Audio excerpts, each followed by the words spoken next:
শুভেচ্ছা আমন্ত্রণ চ্যানেল 24 এর সাপ্তাহিক আয়োজন ডায়মন্ড সিমেন্ট প্রসঙ্গ চট্টগ্রামে। আপনাদের সঙ্গে রয়েছি আমি কামাল পারভেজ। দর্শক, আপনারা নিশ্চয়ই জানেন গত প্রায় ১.৫ সপ্তাহ ধরে ভয়াবহ বন্যায় ভেসেছিল বৃহত্তর চট্টগ্রাম অঞ্চল।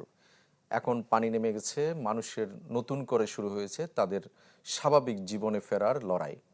এই যে ঘুরে দাঁড়ানোর লড়াইটা আসলে কেমন চলছে বা মানুষের কেমন ক্ষয়ক্ষতি হলো, এইসব বিষয়ে আজ আমরা তুলে ধরতে চাই।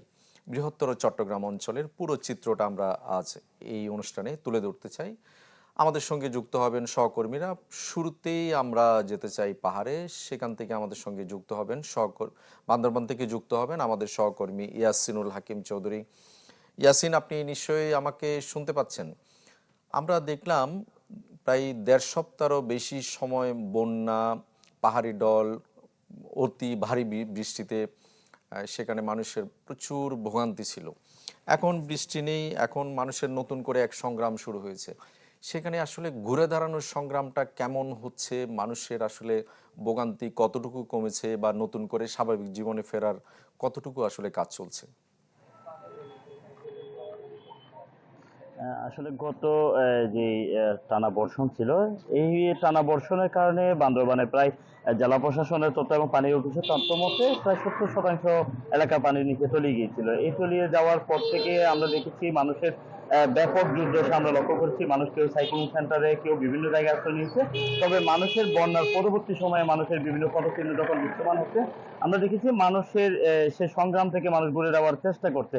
তবে বৃষ্টির পানি নামার পরে দুই একদিন পর থেকে বিভিন্ন জায়গায় বাড়িঘর ভাঙতে শুরু করেছে। বিভিন্ন জায়গায় অনেকের বাড়িঘর, দোকানপাট একেবারে আসলে নষ্ট হয়ে গেছে, যা থাকার উপযুক্ত ছিল না। অনেকেই দেখেছি বিভিন্ন জায়গা থেকে তারা বাড়িতে আশ্রয় কেন্দ্রে আসার পরও মাটি কাদা মাথায় ময়লা আবর্জনা পরিষ্কার করার পরও তাদের সেই অবস্থা ছিল না বললেই চলে। যেমন আমরা দেখেছি বান্দরবানের দুর্গম এলাকাগুলি, বিশেষ করে কোহালং থেকে শুরু করে কিয়ামলং এবং খানসামাপাড়া, বিভিন্ন জায়গায় যে ক্ষতিগ্রস্ত এলাকাগুলো হয়েছে ওখানে মানুষের একটা সংগ্রাম আমরা লক্ষ্য করছি। বিশেষ করে পাহাড়ে যে সমস্ত এলাকায় মানুষ পাহাড়ের পাদদেশে বসবাস করে এবং বিভিন্ন নদীর পাড়ে বসবাস করে, তাদের বাড়িঘর কিন্তু আসলে একদম নাই বললেই চলে, বাড়ির চিহ্নটাও আসলে নাই। তারা আসলে ঘুরে দাঁড়ানোর যে সংগ্রাম, ওই সংগ্রাম আসলে করে যাচ্ছে। অনেক কৃষকের এলাকায় আমরা ঘুরে রেখেছি এবং কৃষকরা যেটি বলছে তাদের যে শেষ সম্বল সেটিও আসলে তারা হারিয়েছে। এখন সরকারি তথ্য মতে বলা হচ্ছে ১২,৫০০ জন ক্ষতিগ্রস্ত হয়েছে, কিন্তু বেসরকারি তথ্য মতে সেটি কিন্তু ৫০,০০০-এর কম নয়। মানুষ এই ক্ষতি পুষিয়ে নিতে মানুষ আসলে নানানভাবে সংগ্রাম করছে। প্রশাসন থেকে কিন্তু বারবার জ্বালানি প্রতিমন্ত্রী এসেছে, দুর্যোগ মন্ত্রী এসেছে এবং পার্বত্য প্রতিমন্ত্রীও কিন্তু বিভিন্ন জায়গাগুলোতে সফর করেছে, ত্রাণ বিতরণ করেছে। আমরা দেখেছি ইউসিবি ব্যাংকের পক্ষ থেকে বাংলাদেশের বিভিন্ন জায়গা থেকে আসলে ত্রাণ সহায়তা বড়, কিন্তু এই ত্রাণ দিয়ে তো আসলে মানুষকে পুনর্বাসন করা কোনোভাবেই সম্ভব না। আমরা যেটি লক্ষ্য করেছি, এখনো পর্যন্ত দুর্যোগ কেটেছে, বন্যার পানি নেমেছে, মানুষ কিন্তু এখনো পর্যন্ত তাদের যে আবাসস্থল, যে বাসা, সেটি কিন্তু এখনো ঠিক করে উঠতে পারে নাই।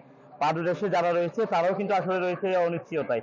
কিন্তু তারা প্রশাসন বারবারই বলছে, আশ্বাস দিচ্ছে পুনর্বাসন করা হবে, কিন্তু এই ক্ষতি আসলে কাটিয়ে তোলা, মানুষকে স্বাভাবিক জীবনে ফিরিয়ে আনাটাও আসলে অনেক কঠিন। এখনো বলতে গেলে বান্দরবানের সাথে রাঙ্গামাটির সড়ক যোগাযোগ বন্ধ রয়েছে, সেখানে আরো ১ সপ্তাহ ১৫ দিন লাগতে পারে আসলে সেটা সমাধান করতে।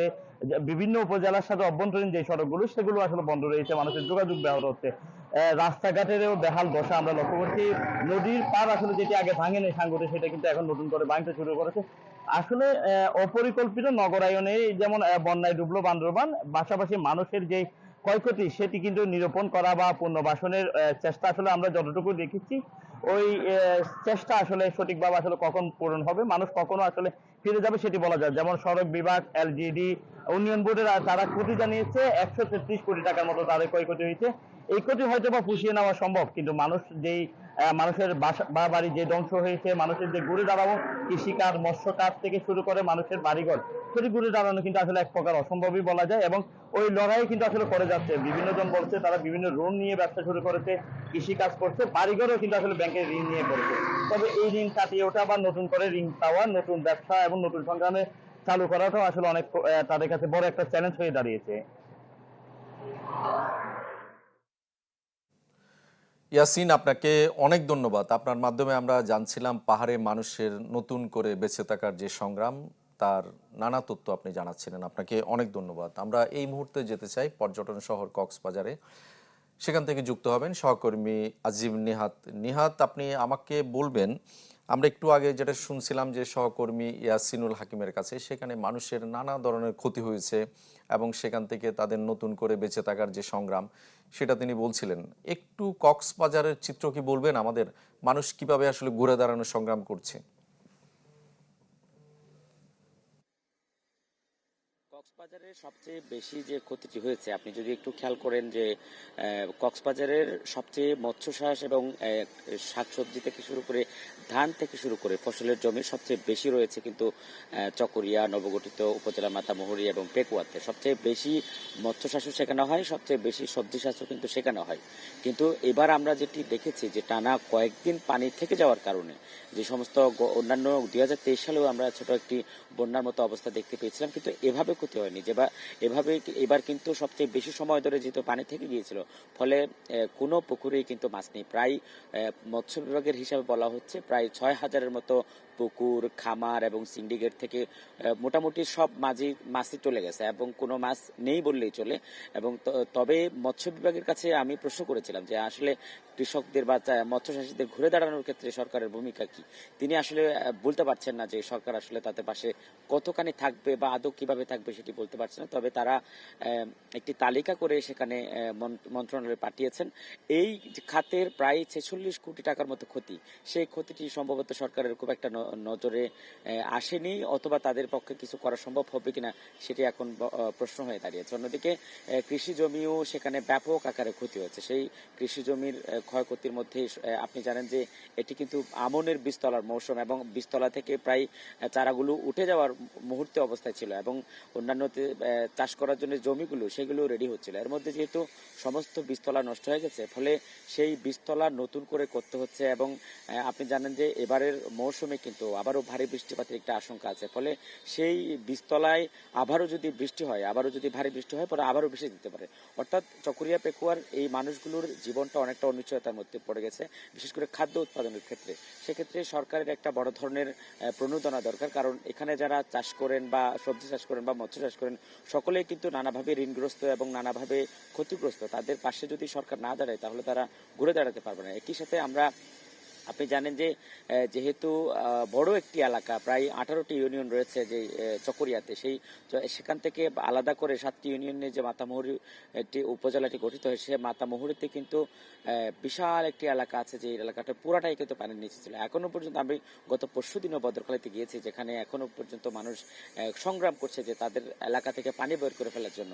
কারণ সেখানে আপনি জানেন যে এবারে সবচেয়ে আলোচিত যে বিষয়টি, পানি না নেমে যাওয়ার যে কারণ অনুসন্ধান করে আমরা পেয়েছিলাম, সেখানে যে সুইচ গেটগুলো রয়েছে সেগুলোর নিয়ন্ত্রণ কিন্তু সরকারের হাতে পুরোপুরি ছিল না, স্থানীয় প্রভাবশালী নেতাদের হাতে যেহেতু ছিল, তারা এখনো পর্যন্ত সঠিকভাবে সেটি করছেন এবং অনেকগুলো বাদ ছিল যেগুলো এখনো কাটেনি। যে কারণে সেই এলাকাগুলোতে এখনো পর্যন্ত দুর্ভোগ থাকে কিছু। যদিও আজকে স্বরাষ্ট্রমন্ত্রী বলেছিলেন যে আজকে তিনি বলেছেন যে স্লুইস গেটের নিয়ন্ত্রণ তিনি পানি উন্নয়ন বোর্ড থেকে নিয়ে স্থানীয় প্রশাসনের হাতে দিয়ে দেবেন এবং এখানে একটি স্ট্রং ব্যবস্থাপনা কমিটি তৈরি করবে, যাতে করে এই সমস্যাগুলো তৈরি না হয়, সমস্যাগুলো আর দ্বিতীয়বার তৈরি না হয়। তবে মানুষের যে ঘর বাড়ির ক্ষতি হয়েছে, প্রায় বসত বাড়ির যে টিউবওয়েলগুলো ছিল, যেহেতু অনেক এলাকার মানুষ, এখানে অনেক মানুষ রয়েছে যারা অত্যন্ত দরিদ্র সীমার নিচে বসবাস করে, তাদের কাছে চাপাকল রয়েছে, সেই চাপাকলগুলো থেকে কিন্তু নতুন করে আর পানি উঠছে না এবং সেখানে নতুন করে মেরামত করার সামর্থ্য তাদের নাই। টয়লেট নষ্ট হয়ে গেছে, ঘর বাড়ি নষ্ট হয়ে গেছে এবং তাদের আসবাবপত্র নষ্ট হয়ে গেছে। অনেকের বাসা বাড়িতে কিন্তু রান্নাবান্না করার জিনিসপত্র আমরা খুব একটা দেখতে পাইনি। অনেকের বাসা বাড়ি থেকে তারা আশ্রয় কেন্দ্রে যাওয়ার কারণে কিন্তু বেসে গেছে এই জিনিসগুলো। ফলে কারণ আপনি জানেন যে সেখানে প্রায় অনেক ক্ষেত্রে গলার উপরে, অর্থাৎ একটা মানুষ যদি দাঁড়ায় সে নিশ্চিত ডুবে যাবে, এরকম পানি তৈরি হয়েছিল বিভিন্ন জায়গাতে, একদম টানা ছিল। ফলে সেখানে অনেকেই নানাভাবে ক্ষতিগ্রস্ত হয়েছেন। সেই ক্ষতিগুলো পুষিয়ে উঠতে বা সেই ক্ষতিগুলো কাটিয়ে উঠতে সরকার এখন আসলে তাদের পাশে কতখানি কিভাবে দাঁড়ায় সেটি এখন আমরা চেয়ে আসি। এবং আপনাকে যদি সংক্ষিপ্ত আকারে একটুখানি বলি যে এখন চকরিয়া, মাতামুহুরী, পেকুয়া এই তিনটি জায়গাতে অন্তত প্রায় 7,714 জনের মতো মানুষ ক্ষতিগ্রস্ত হয়েছে এবং বলা চলে যে চকরিয়া বা মাতামুহুরী এবং যে পেকুয়া রয়েছে সেখানে 80 থেকে 95% এলাকা কিন্তু প্লাবিত অবস্থায় ছিল। ফলে ক্ষতি থেকে আসলে খুব একটা বেঁচে গিয়েছে এরকম মানুষের সংখ্যা খুবই কম। আজিম নিহাত, অনেক ধন্যবাদ আপনাকে। আমরা আপনার মাধ্যমে জানছিলাম কক্সবাজারে বন্যার যে ক্ষয়ক্ষতি এবং মানুষের ঘুরে দাঁড়ানোর সংগ্রামের কথা আপনি জানাচ্ছিলেন। ধন্যবাদ আপনাকে। দর্শক, আমরা আলোচনা করছিলাম বন্যা পরবর্তী পরিস্থিতি, ক্ষয়ক্ষতি বা মানুষের ঘুরে দাঁড়ানোর সংগ্রাম নিয়ে আমরা আলোচনা করছিলাম বৃহত্তর চট্টগ্রামের বন্যা পরিস্থিতি পরবর্তী নিয়ে। দর্শক, আমরা এই মুহূর্তে একটি প্রতিবেদন দেখতে চাই, যেই প্রতিবেদনে আমাদের সহকর্মী তুলে এনেছেন বন্যা পরবর্তী পরিস্থিতিতে বাঁশখালীতে পানিবাহিত রোগের প্রকোপ যেমন বেড়েছে, তেমনি মানুষের ঘুরে দাঁড়ানোর সংগ্রামের মধ্যে মানুষের ত্রাণের জন্য হাহাকার আছে সেখানে। পাশাপাশি সেখানে কিভাবে তারা পুনর্বাসন হবে সে নিয়েও দুশ্চিন্তা আছে। সব মিলে আমাদের সহকর্মী যে প্রতিবেদনটি তৈরি করেছেন সেটা একটু দেখে আসতে চাই। বাঁশখালীর সরল ইউনিয়নের অষ্টম শ্রেণীর শিক্ষার্থী আবু হানিফ গেল কয়েকদিন ধরে পায়ে দেখা দেয় চুলকানি, তাই চিকিৎসা নিতে আসেন স্বেচ্ছাসেবী একটি সংগঠনের মেডিকেল ক্যাম্পে। মাদ্রাসা শিক্ষার্থী রোহানেরও একই অবস্থা, গেল এক সপ্তাহ ধরে পায়ে চর্মরোগে ভুগছে সে। আমাদের এখানে বন্যা হয়েছিল, সেদিন থেকে কাজ করছিলাম বাইরে, সেখান থেকে হয়েছে।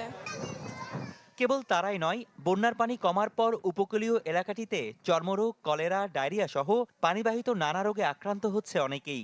অনেক পানিবাহিত রোগ পাচ্ছি, বিশেষ করে এই স্কিন ডিজিজগুলোই বেশি পাচ্ছি, কিছু পেশেন্ট পাচ্ছি। বন্যার কারণে দেখা যাচ্ছে যে চর্মরোগের বিষয়টা বেড়ে গেছে, অনেকের কলেরিয়া, ডায়রিয়া হচ্ছে। উপজেলার প্রত্যন্ত এই জনপদে সবচেয়ে বেশি ক্ষতিগ্রস্ত হয় ঘরবাড়ি ও ফসলি জমি।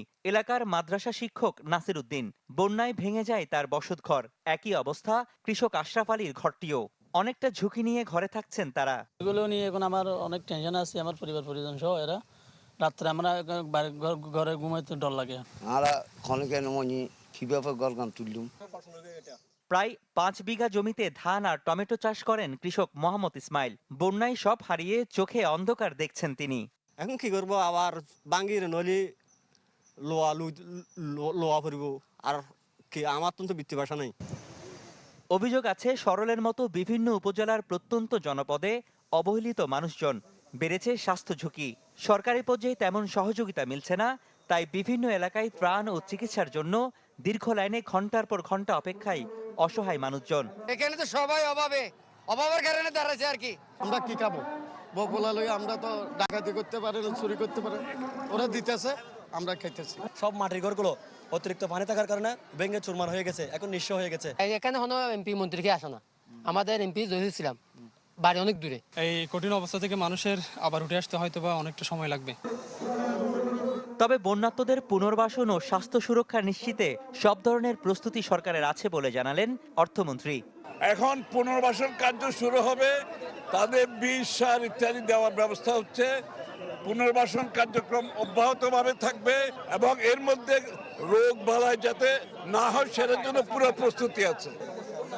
বন্যা পরবর্তী নানা রোগ ব্যাধি বেড়েছে সাতকানিয়া, চন্দনাইশ, লোহাগাড়া সহ বিভিন্ন এলাকায়।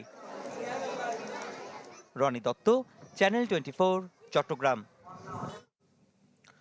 দর্শক, আমরা প্রতিবেদনটি দেখছিলাম। আমরা এই মুহূর্তে যুক্ত হতে চাই চট্টগ্রামের বিভাগীয় কমিশনার জনাব ডক্টর মোহাম্মদ জিয়াউদ্দিনের সঙ্গে। তিনি আমাদের সঙ্গে যুক্ত হচ্ছেন, তার কাছে আমরা জানতে চাইব বিস্তারিত পরিস্থিতি। জনাব ডক্টর মোহাম্মদ জিয়াউদ্দিন, আপনি নিশ্চয়ই আমাকে শুনতে পাচ্ছেন। আমি আপনার কাছে শুরুতে যেটা জানতে চাই সেটা হচ্ছে যে আপনাদের পর্যালোচনা অনুযায়ী বা আপনাদের সার্ভে অনুযায়ী এই চট্টগ্রাম অঞ্চলে কেমন ক্ষতি হয়েছে বা আপনারা পুনর্বাসনের কি কি উদ্যোগ নিচ্ছেন? ধন্যবাদ আপনাকে। যদিও নেটে খুব ভালো মতো আমি প্রশ্নটা বুঝতে পারিনি, তবে যতটুকু বুঝতে পারছি আমাদের পার্বত্য আমাদের চট্টগ্রাম সহ যে আরো 4টি জেলা, মোট 5টি জেলায় যে বন্যা পরিস্থিতি বিরাজমান করছে সে সম্পর্কে আমাদের প্রস্তুতি এবং বন্যা উত্তর পর্বে আমাদের কি প্রস্তুতি রয়েছে সে সম্পর্কে আসলে আপনারা এবং আসলে সকল দেশবাসী এই বিষয়টি জানতে চাচ্ছেন। আপনাদের জ্ঞাতার্থে আমি বলে রাখি, সেটা হচ্ছে যে গত 5 তারিখ থেকে 14 তারিখ পর্যন্ত যে ক্রমাগত বৃষ্টি হয়েছে সেখানে যে মহা জলবদ্ধতার সৃষ্টি হয়েছিল, এতে প্রায় 12 লক্ষ লোকের কাছাকাছি জলাবদ্ধ হয়ে পড়েছিল। এতে 46,000-এরও বেশি গৃহ কিন্তু পানিবন্দী হয়ে পড়েছিল। আমাদের জন্য স্বস্তিকর হচ্ছে যে গত প্রায় 3 দিন ধরে জলাবদ্ধতার এই জলগুলো নেমে পড়ছে এবং ভূখণ্ডগুলো জেগে উঠছে, রাস্তাঘাটগুলো জেগে উঠছে। আমাদের যে প্রস্তুতি পরবর্তীতে সেটা হচ্ছে যে আমরা মোটামুটি কাউকে নিরন্ন রাখিনি, মানে কেউ যেন কোনোভাবে অন্ন কষ্ট না পায় সেই ব্যবস্থাটা আমরা করেছি। এবং আমাদের যথেষ্ট আশ্রয় কেন্দ্র আমরা প্রস্তুত রেখেছিলাম, এবং এই যে আশ্রয় কেন্দ্রগুলোতে 46,000-এর বেশি সেবা প্রার্থী কিন্তু সেবা পেয়েছে সেখানটায়। আহ, আপনারা জানেন যে এখন অবশ্য আশ্রয় কেন্দ্রগুলোতে নেই, যেহেতু পানি কমার সঙ্গে সঙ্গে তারা গৃহে ফিরে যেতে পেরেছে। তবে কিছু কিছু গৃহ কিন্তু সাংঘাতিকভাবে ক্ষতিগ্রস্ত হয়েছে। তার জন্য আমরা এখন সরকার প্রতিশ্রুতি দিয়েছেন যে এইসব গৃহগুলোর আমরা মেরামত করে দিব, কেননা তাদেরকে সেসব জায়গায় আসলে পুনর্বাসন করাটা এখন আমাদের জরুরি দরকার। আর বন্যা পরবর্তী সময়ে যে বিষয়টি দাঁড়ায় সেটা হচ্ছে স্বাস্থ্যগত ঝুঁকি। আমরা স্বাস্থ্যগত ঝুঁকির জন্য 516টি মেডিকেল টিম গঠন করা রয়েছে, এবং আমাদের স্বাস্থ্য কেন্দ্রগুলো কিন্তু কাজ করে যাচ্ছে। আমরা স্বাস্থ্য ঝুঁকির মধ্যে যেন কেউ খুব বেশি গুরুতর অসুস্থ হয়ে না পড়েন, এবং আমরা যেন তাকে চিকিৎসা ব্যবস্থার মধ্যে নিয়ে আসতে পারি সেই প্রস্তুতি কিন্তু আমাদের রয়েছে। আমরা চেষ্টা করব কাউকেই যেন আমরা আসলে অসুস্থতা জনিত কারণে আমাদের কারো দুর্যোগ না নেমে আসে। বিশেষ করে নারী এবং শিশুদের প্রতি আমাদের কিন্তু সরকার আলাদা করে বরাদ্দ প্রদান করে ফেলেছে ইতিমধ্যে। এবং একই সঙ্গে যে বিষয়টি পূর্বে কখনোই মনোযোগ দেওয়া হতো না, সেটা হচ্ছে যে আমাদের যে পশুগুলো রয়েছে এই পশুদের জন্য গোখাদ্য যে বরাদ্দ সেটাও কিন্তু সরকার আমাদের কাছে প্লেস করেছে, এবং আমরা সেগুলো সংগ্রহ করে সেই প্রাণী সম্পদের প্রাণীগুলোকে রক্ষা করার জন্য আমরা চেষ্টা চালিয়ে যাচ্ছি। এটাও কিন্তু আমাদের অগ্রিম বরাদ্দ চলে এসেছে। আর সরকারের কাছে আমরা যেটাই প্রত্যাশা করেছি যে আমাদের এত ত্রাণ লাগবে, এত চাল লাগবে, এত ক্যাশ লাগবে, সরকার কিন্তু সেটাই ক্রমাগত আমাদেরকে দিয়ে যাচ্ছেন, এবং আমরা কিন্তু সেটা সার্বক্ষণিক একদম ইউনিয়ন পর্যায়ে, ট্যাগ অফিসার পর্যায়ে, সেখানে কমিউনিটির মাধ্যমে আমরা কিন্তু তাদের কাছে পৌঁছে যাচ্ছি, এবং তাদেরকে আমরা চেষ্টা করছি যেন তারা ভয়াবহ দুর্গতির মধ্যে না থাকে।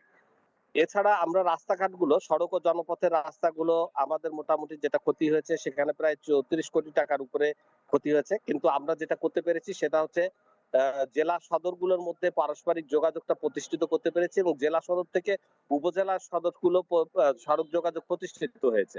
উপজেলা সদর থেকে ইউনিয়ন পর্যন্ত সড়কগুলো এখন যাতায়াত করা যাচ্ছে, কিন্তু এখানে ক্ষতির পরিমাণটা সবচেয়ে বেশি। এবং সেক্ষেত্রে এলজিইডি এবং রোডসের যে অংশটা পড়েছে তারা ইতিমধ্যে কাজ শুরু করে দিয়েছেন। আমাদের জানা মতে মানে আমরা এখন প্রত্যেকটা জেলাতেই পরস্পর কমিউনিকেশন রয়েছে। শুধুমাত্র রাঙ্গামাটি বান্দরবনের যে কমিউনিকেশন চ্যানেলটা সেটা একটা ব্রিজ সম্পূর্ণ বিধ্বস্ত হয়ে যাওয়ায় এটা হয়তো কয়েকদিন সময় লাগবে। আমাদের নির্মাণ সামগ্রীগুলো ঘটনাস্থলে পৌঁছে গেছে। এছাড়া আমাদের ত্রাণ এখনো পর্যাপ্ত পরিমাণে রয়েছে, আমরা সেটাকে করব। মেডিকেলের জন্য আমাদের সে ব্যবস্থা রয়েছে।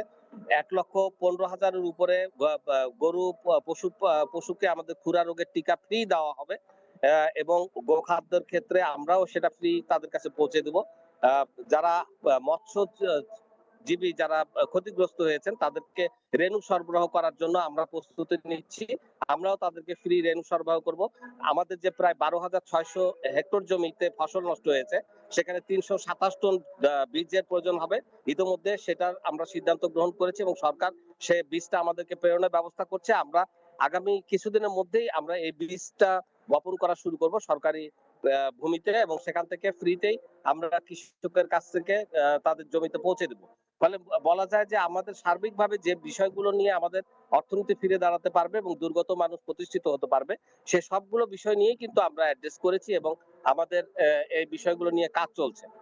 এবং বন্যার পানি নেমে যাওয়াতে আমরা আশাবাদী হচ্ছি, আমরা আশা করছি যে আমরা খুব দ্রুতই দুর্গত অবস্থাটা কাটিয়ে উঠবো। ধন্যবাদ।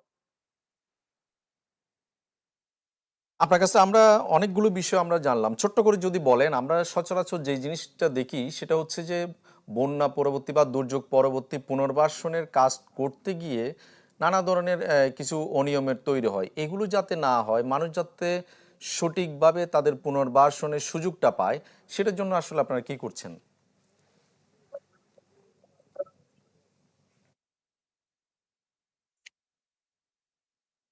আমাদের আমাদের টার্গেটের কথা তো আমরা বলেছি যে আমাদের হচ্ছে এক এক নম্বর হচ্ছে যে আমাদের সবার জনস্বাস্থ্য যেন ঠিক থাকে, সেই বিষয়টি আমরা কিন্তু মেডিকেল 516টা মেডিকেল টিম আমরা প্রস্তুত করে রেখেছি, এবং সবকটি যে স্বাস্থ্য কেন্দ্র রয়েছে সেগুলোকে সচল রেখেছি। কোনো ডাক্তার কিন্তু ছুটি ভোগ করছেন না এবং আমাদের কোনো সরকারি কর্মচারী ছুটিতে নেই। আর আমরা পর্যাপ্ত ত্রাণ বিতরণ করে ফেলেছি এবং পর্যাপ্ত ত্রাণ আমাদের হাতে মজুদ রয়েছে। ফলে আমাদের যদি যখনই দেখা যাবে যে কোনো এলাকায় দুর্গত খাদ্য সংকটে পড়েছে তার পূর্বেই কিন্তু আমরা একদম ইউনিয়ন পর্যায়ে, ওয়ার্ড পর্যায়ে গিয়ে তাদেরকে রিচ করার জন্য সমস্ত মেকানিজম আমাদের কাজ করছে। অলরেডি আমরা তাদেরকে পৌঁছে গেছি তাদের কাছে এবং তাদেরকে পরবর্তীতে পৌঁছে যাওয়ার বিষয়টি আমরা প্রস্তুত রয়েছি। আর এছাড়া আপনারা তো জানলেন যে কৃষি ক্ষেত্রে যে সংকটটা সৃষ্টি হয়েছে, আমাদের মৎস্য এবং প্রাণীর ক্ষেত্রে যে সংকটটা সৃষ্টি হয়েছে সেইটার ব্যাপারে আমাদের প্রস্তুতি রয়েছে। আর গৃহগুলো নির্মাণের ক্ষেত্রে আমাদের একটা বড় ধরনের চাহিদা আমরা পাঠিয়েছিলাম। চাহিদা পর্যায়ক্রমে আমাদেরকে সরকার থেকে ত্রাণ ও দুর্যোগ মন্ত্রণালয় থেকে সহায়তা দেওয়া হচ্ছে। ইতোমধ্যেই বিভিন্ন জেলায় 1000 থেকে 500 বান্ডিল করে টিন দেওয়া হয়েছে এবং টিনের এগেনস্টে যে বরাদ্দগুলো লাগে সে বরাদ্দটা আমরা পেয়ে গেছি। এখন আমরা দুর্যোগ বিবেচনা করে এবং ক্ষতিগ্রস্ততার তালিকা বিবেচনা করে পর্যায়ক্রমে সকলকেই আমরা পুনর্বাসিত করব। এটা হচ্ছে আমাদের কার্যক্রমের মধ্যে রয়েছে। আপনারা জানেন ইতোমধ্যে আমাদের এই 5টি জেলার বন্যা পরিস্থিতি কার্যক্রম সমন্বয়ের জন্য সরকারের মাননীয় বিদ্যুৎ, জ্বালানি ও খনিজ সম্পদ মন্ত্রণালয়ের মাননীয় প্রতিমন্ত্রী তিনি সার্বক্ষণিক এখানে অবস্থান করেছেন এবং প্রত্যেকটা জেলায় ভ্রমণ করে প্রত্যেকটা দুর্গত এলাকা অঞ্চল তিনি নিজের চোখে দেখেছেন। এছাড়া ত্রাণ এবং দুর্যোগ মন্ত্রী, মাননীয় প্রতিমন্ত্রী, এছাড়া আমাদের স্থানীয় ভূমি ও পার্বত্য চট্টগ্রাম বিষয় প্রতিমন্ত্রী, আমাদের মাননীয় জনাব অর্থমন্ত্রী ডক্টর মোহাম্মদ জিয়াউদ্দিন, আপনি অনেকগুলো বিষয়ে বলছিলেন যে মানুষের দুর্গত মানুষকে কিভাবে পুনর্বাসন করা হবে, তাদের কিভাবে সহায়তা দেওয়া হচ্ছে সরকারের তরফ থেকে। আপনার মাধ্যমে আমরা অনেকগুলো তথ্য জানলাম। আপনাকে অনেক ধন্যবাদ আমাদের সময় দেওয়ার জন্য।